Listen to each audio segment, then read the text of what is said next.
तो चलिए जानते हैं ऑर्डर 11 से लेके ऑर्डर 20 तक ऑफ सीपीसी का।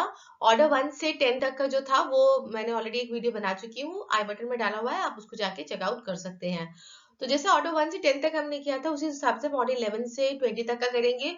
कोड के जो प्रोसेस है वही उसी से हम समझने की कोशिश करेंगे कि ऑर्डर्स क्या है।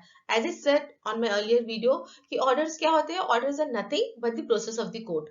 तो हम कोड का जैसे जैसे प्रोसेस समझते जाते हैं कि इसमें क्या क्या प्रोसेस होता है, वही हिसाब से आपको ऑर्डर भी बहुत इजीली याद हो जाएगा और समझ में आ जाएगा। तो ऑर्डर 11 क्या है? ऑर्डर 11 होता है डिस्कवरी इंस्पेक्शन। अब प्लेंटिफ ने केस डाल दिया, डिफेंडेंट भी आ गया कोर्ट में समन्स लेने के बाद में, उसके बाद में एक डेट पड़ती है जहाँ पे जो डॉक्यूमेंट्स जो होती है उसकी इंस्पेक्शंस होती है। मतलब दोनों साइड्स के जो डॉक्यूमेंट्स होती है उसके इंस्पेक्शन का एक डेट पड़ता है, डिस्कवरी एंड इंस्पेक्शन। तो वही जो होता है जो डॉक्यूमेंट का इंस्पेक्शन का जो होता है वो ऑर्डर 11 माना जाता है। ऑर्डर 11 के तहत में वो इंस्पेक्शन होता है। अदरवाइज ऑल्सो अगर आपको कोई डॉक्यूमेंट्स का इंस्पेक्शन करना है तो आपको एक एप्लीकेशन डालनी पड़ती है। मतलब केस चल रहा है उसके बीच में आपको फाइल को चेक करना है, देखना है, तो एक एप्लीकेशन भी फाइल करना पड़ता है, वो भी ऑर्डर 11 के रूल्स के अंदर में आ जाता है। तो बेसिकली ऑर्डर 11 को अगर हमें समझना है तो सिंपल है कि discovery inspection of what, of documents, discovery inspection of documents. Okay, that is order 11। अब हम जाते हैं ऑर्डर 12 पर। ऑर्डर 12 है admission of the case. Admission of the case क्या होता है? जो डॉक्यूमेंट्स डाले गए हैं उस डॉक्यूमेंट्स को, जो प्लेंटिफ ने जो डॉक्यूमेंट डाले हैं, देखिए सिविल सूट जो होते हैं उसमें जब केस एक बार प्रोसीड हो जाता है उसके बाद ओरिजिनल डॉक्यूमेंट्स कोर्ट में सबमिट करना पड़ता है। तो ऑर्डर 12 के तहत में वो डॉक्यूमेंट्स जो प्लेंटिफ में डाला है, डिफेंडेंट कितने उन डॉक्यूमेंट्स को एडमिट कर रहा है या डिनाई कर रहा है, that is the admission of the case. क्योंकि पूरा जो सूट होता है that depends upon the documents basically.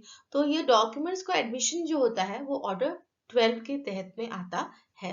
तो what is order 12? Order 12 is admission of the case. Simply अगर हम समझने की कोशिश करें, admission of the documents by the defendant. जब हम रूल्स को पढ़ेंगे तो ज्यादा क्लियर होता है, अभी सिंपल समझने के लिए admission of the case. Okay, order 12। Order 13, production, importing and return of the documents. देखिए सब चीज ऑर्डर 11 से जो चल रहा है, ऑर्डर 11 हुआ, ऑर्डर 12 हुआ, ऑर्डर 13, ये डॉक्यूमेंट से रिलेटेड होके आ रहा है 11 से लेके 13 तक ऑर्डर्स।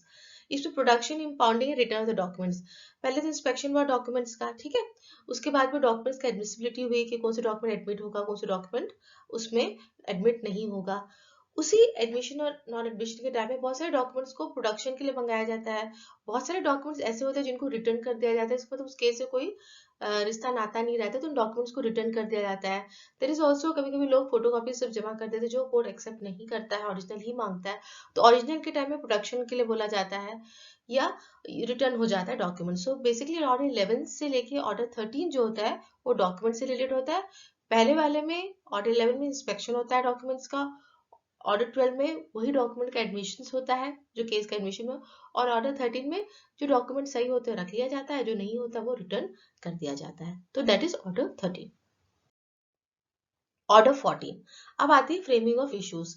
कोई भी सिविल सूट का जो सबसे रीढ़ का हड्डी अगर हम बोलते हैं तो वो फ्रेमिंग ऑफ इश्यूज होता है, क्योंकि इसी इश्यूज पे पूरा सूट या केस का डिसाइड होता है। मतलब अगर 5 से 6 समझिए इश्यूज फ्रेम हुए हैं केस में, और ये इश्यूज जो फ्रेम होते हैं ये फैक्ट्स एंड लॉ दोनों के ऊपर बेस होके फ्रेम होते हैं।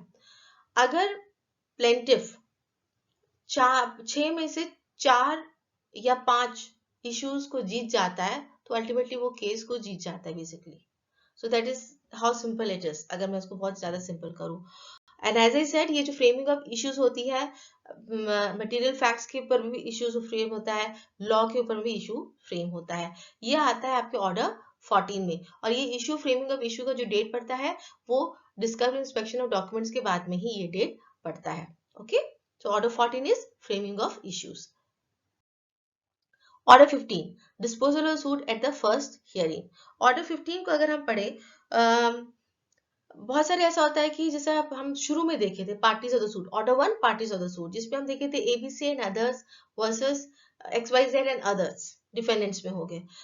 ऐसा आता देखा जाता है कि बहुत सारे उसमें जो बनाए गए थे, प्लेंटिफ बनाया गया था या डिफेंडेंट बनाया था, जिनका उस केस से कोई लेना देना नहीं है। प्लेंटिफ को तो नहीं बोल सकते, यूजुअली डिफेंडेंट्स का होता है। तो क्या होता है उसमें, पार्टीज ही नहीं है उस केस में, उनको कुछ लेना देना, फिर भी उनको डिफेंडेंट्स बना दिया जाता है, तो वो एप्लीकेशन डालते हैं और उनको अपने आप को उस केस से हटाने की बात करते हैं। दैट इज वन, जिसमें यूजुअली डिफेंडेंट एक इशू नहीं रहता, मतलब डिफेंडेंट का कोई उसमें केस में कुछ लेना देना नहीं रहता है।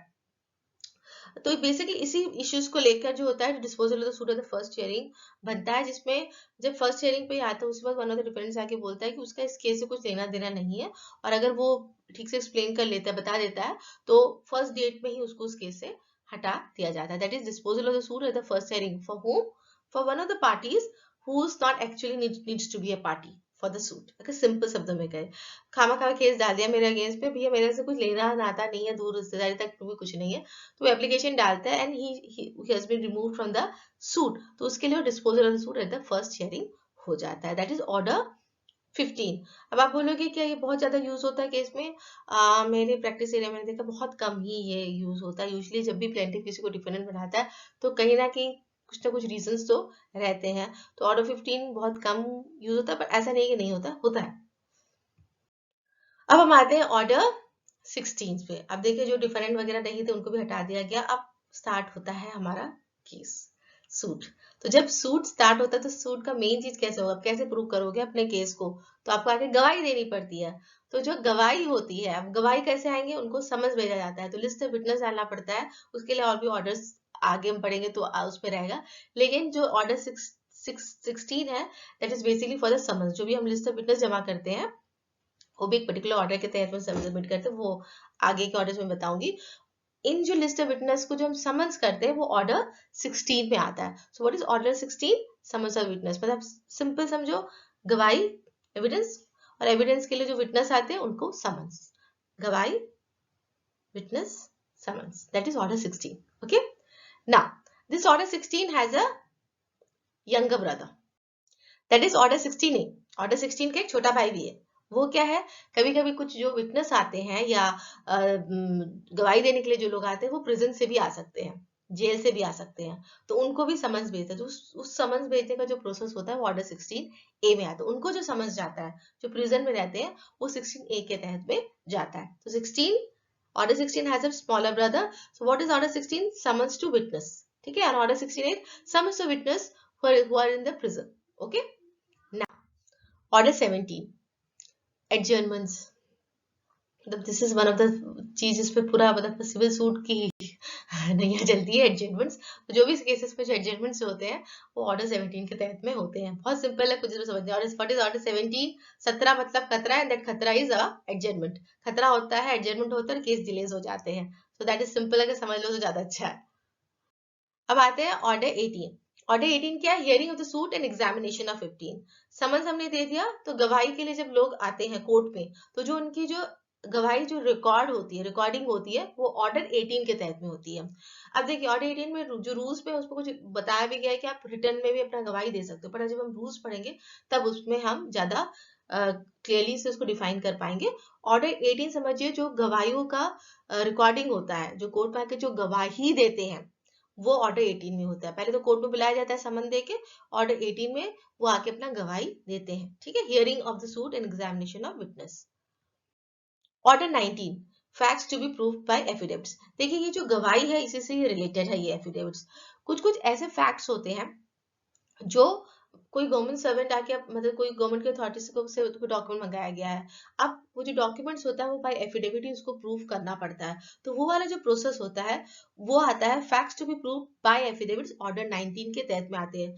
इतना समझ के रखिए कि ऑर्डर 11 से लेकर ऑर्डर 20 तक जो है ये बेसिकली डॉक्यूमेंट्स और गवाही को लेकर ही ये पूरे बने हुए हैं, ठीक है। तो ऑर्डर 19 जो है facts to be prove by affidavits, कोई ऐसा डॉक्यूमेंट जो कोई गवर्नमेंट सर्वेंट आके कोर्ट में जमा करता है तो वो वाया एफिडेविट ही जमा करता है। या इवन अगर कोई प्राइवेट पर्सन भी आके कोई डॉक्यूमेंट को जमा कर रहा है जो not as a party of the suit, like कोई प्लेंटिफ नहीं है, डिफेंडेंट नहीं है, लेकिन थर्ड पर्सन है और कोर्ट में उसे गवाही के लिए समन्स किया गया, विटनेस दिया गया, और वो कोई डॉक्यूमेंट अगर कोर्ट में जमा कर रहा है तो वह एफिडेविट ही जमा करेगा जो उस केस के काम आएगा। वो आपका ऑर्डर 19 में ही होता है।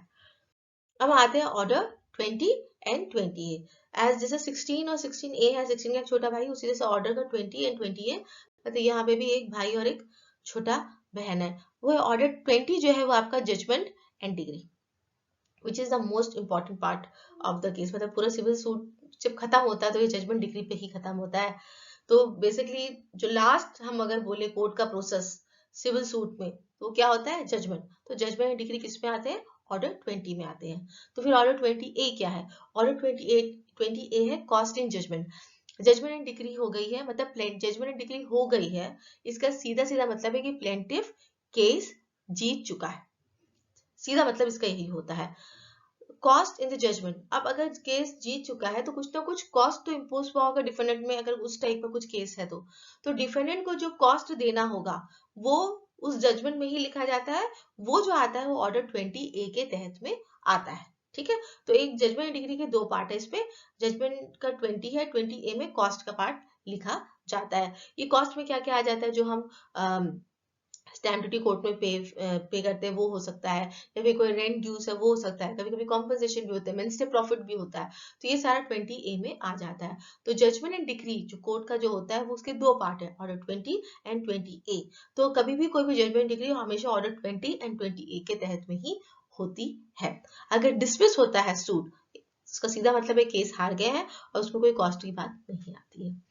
तो ऑर्डर 11 से 20 या 20A अगर हम बोले तो is basically about the documents and about the evidence of the witnesses. ठीक है, एंड द जजमेंट, जो सबसे important latter part of civil suit का वो है। तो आई होप आपको ये समझ में आ गया है, याद हो गया है। आप वीडियो को दोबारा देख सकते हैं और बेटर समझदारी के लिए। अगर आपको रूल्स के बारे में जानना है तो मेरी मेंबरशिप आप ले सकते हैं यूट्यूब पे, जो मेरी फिनिक्स पे चैनल है उसका, और ये मात्र 500 रुपीज है। और इस पे मैं रूल्स को लेके सारी वीडियोस ला रही हूँ, ये डाली भी हूँ मैं। तो आप उस पे जाकर भी आप देख सकते हैं। तो अगर ये वीडियो अच्छा लगा है तो लाइक शेयर सब्सक्राइब जरूर कीजिएगा। And thank you so much for watching my video.